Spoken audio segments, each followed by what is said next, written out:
दोस्तों आप देख रहे हैं एंटरटेनमेंट में। दोस्तों बता दें कि दोस्तों खेसारी लाल यादव का न्यू सॉन्ग का पोस्टर आउट कर दिया गया है दोस्तों।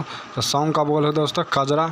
तो पोस्टर के ऊपर लिखा है दोस्तों, झगड़ा के बाद लेके आ रहा हूँ कजरा। तो लग रहा है इस लगन में है, जो हम के लगन में है, जो खेसारी लाल का ही सॉन्ग बहुत बजेगा दोस्तों।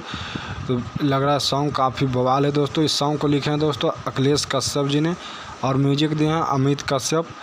बता दें दोस्तों ये कंपोज किए हैं सॉन्ग को दोस्तों शुभम तिवारी, जो काफ़ी बवाल सॉन्ग है दोस्तों। बता दें दोस्तों कि शिल्पी राज और खेसारी लाल मिलकर ये सॉन्ग को गाए हैं दोस्तों। तो काफ़ी बवाल सॉन्ग है दोस्तों। तो वीडियो को अच्छा लगे तो लाइक और शेयर ज़रूर करिएगा दोस्तों। कुछ कहना चाहे तो कमेंट के जरिए बता सकते हैं दोस्तों। अगर चैनल सब्सक्राइब नहीं किए तो चैनल सब्सक्राइब कर ले दोस्तों। वीडियो का अंत तक देखिएगा दोस्तों, इंटरेस्टिंग होने वाला वीडियो।